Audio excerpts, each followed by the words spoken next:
the amount of people that go missing each day, the amount of people that are incarcerated without having committed any crime. It's absolutely atrocious, folks, and it's going to continue until we the people become aware of this situation and until we the people stand up and make some noise about it. So get the information out to your friends, folks.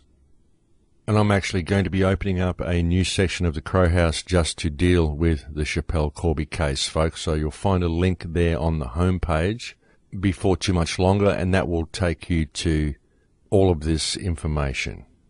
So keep a lookout for that one as well. I've actually placed a link to the Expendable project near the top of the homepage as well for you folks. So if you get a chance, go to thecrowhouse.com and click on the banner to the Expendable project, and that will take you there. And there is quite literally a wealth of information regarding the Schapelle Corby case on that website. And it doesn't stop there, folks. Someone sent me a link a couple of days ago about a 5-year-old boy who was handcuffed with cable ties to his hands and to his feet and was forced to remain that way for 2 hours by a police officer that is employed by the school because the officer felt that he had been assaulted by this 5-year-old child. And so the officer tied the child up with cable ties and took him off for a psychiatric evaluation. And this is a clear demonstration of the lengths to which these people are prepared to go. And it also is a very, very clear indication of the type of sociopaths and psychopaths that are now being employed as police officers. And people need to pay special attention to cases such as this because it's ultimately the only way we're ever going to be able to bring these people home. And that's really the question, isn't it? Because that is really the objective in all of this. It's one thing to recognize that people are sociopathic and psychopathic. It's one thing to realize the problems that we face with government. But ultimately, the real goal here in all of these instances is to discover a way to bring these people home. I mean, I know when I talk about these people and I talk about these things that happen, it can get me quite angry. It absolutely can get me quite angry. And sometimes it's even anger that makes me bring these issues to you and talk to you about them. But with me, the anger soon turns to sadness because once I've had the outburst or display the anger that I've felt, I often feel sad towards the person that I'm angry at because of the disconnected state that they're in that makes them commit these atrocities. But I also feel quite sad at myself for getting angry enough to have an emotional outburst.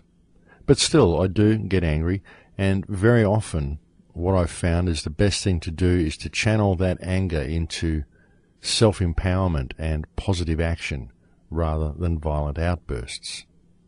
And as hard as it is to do, it is extremely important that we forgive these people that are committing these atrocities against us. Now, we don't have to go along with anything that they say. We don't have to make ourselves subservient to their rules and put up with atrocities being carried out against ourselves.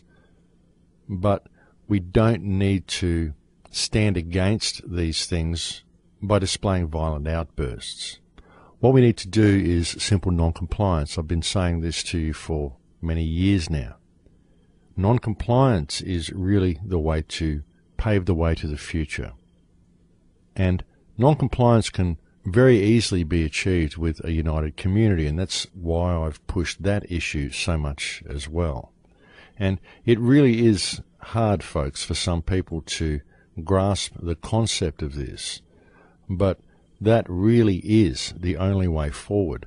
And true non-compliance and even having the motivation to push forward and to get to know your neighbours and to just turn away from this system is impossible to achieve without compassion. And that is the hard part, to simply forgive these people and to strive to bring them home.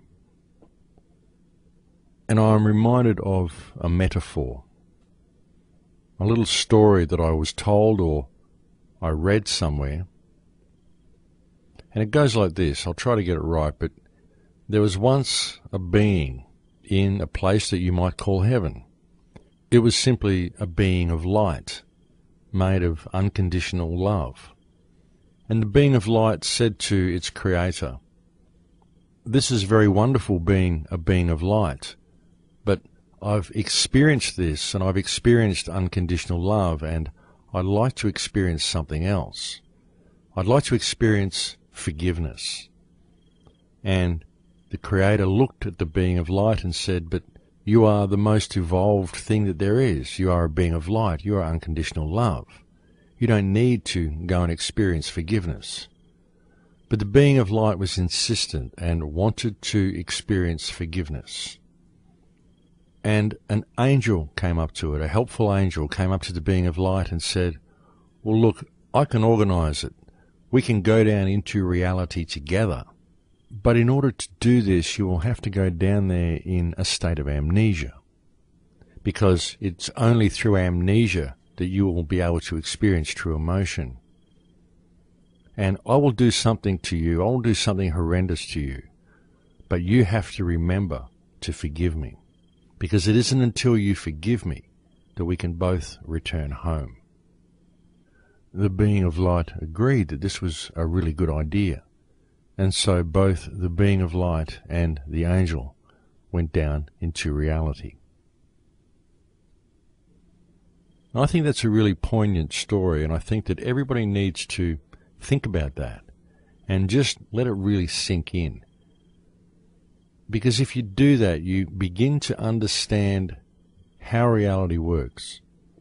You begin to understand the emotional content of the world that you inhabit, and how you interact with that emotion, how you interact with that reality through your emotions. Because it isn't until we understand that forgiveness and compassion are the two most important things that we can feel.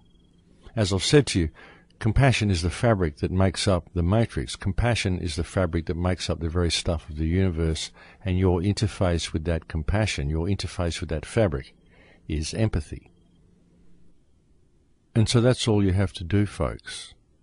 All you have to do is be aware of what the problems are, and be aware of how simple the solution is, because the solution is simply non-compliance, and to understand the power of compassion and forgiveness. Because when you apply compassion and forgiveness to the equation, we can simply turn away from this system. I mean, the system isn't real anyway, it's just fiction, it's just an idea, it's just a meme, it's just rules, it's just words on paper. It's not real law, it's not anything we need to survive as mankind. You know, the purpose of mankind is to understand itself and to improve reality by our presence in it. And this can only be done through forgiveness. This can only be done through compassion. It can only be done by making other people's lives easier. Because by doing that, you make your own life easier. That's the way it works. What you give is returned to you. And there's nothing better than the feeling of giving. It really is a wonderful feeling.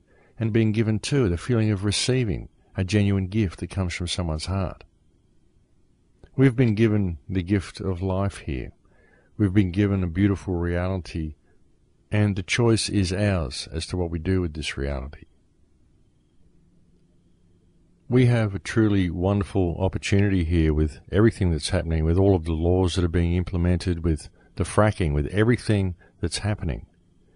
We have the best opportunity the human race has ever had to wake up to itself once and for all, to realize who and what we are, to realize the power that we have, to act in compassion and empathy and simply change reality. It's just up to us as to whether we are going to take up the opportunity, take up the challenge, and actually step up to the plate. And it's important that we do, folks, because if we don't deal with the situation that we're facing and deal with it from the right energetic perspective, deal with it from the right emotional perspective, then the human race is simply not going to make it through. We just don't have a choice. We have to finally grow up. We have to finally realize who and what we are, because it's the only real choice we have to build a better future. You can't fight against this system. It's just too big. It's too complex. There's too many people in the world that don't know it exists. That's why they allow the population to get so large and to get so dumbed down, because then you can put this whole system in place. And the people that are awake to it and are trying to scream out and stop it from happening simply can't be heard above the pure cacophony of society. And that's why it's been done this way. Ordo ab chaos. Order out of chaos. But first you have to create the chaos. And when you look around you at this society, folks, well, that's exactly what you see. And so the only way to combat it is to build strong community. Because when you've got strong community, when you lead by example within your community and you spend your life helping those around you, suddenly everything changes. And I'm living proof that this system actually works, folks. I simply decided one day to throw myself to the whim of the universe, and everything just fell into place. And so I can tell you from my own first-hand experience that it does actually work, and that you can quite literally change your world simply by changing your perspective of it. And if this can be done on a personal level, then why can't it be done on a collective level? And the thing is, folks, that it can. It can be done on a collective level. All one needs to do is remove fear from their psyche and always act with empathy and compassion. And I think it's break time now, folks, so I'll leave it there for now, and we'll go and have a break, and I'll talk to you again in a few minutes. Thanks for listening.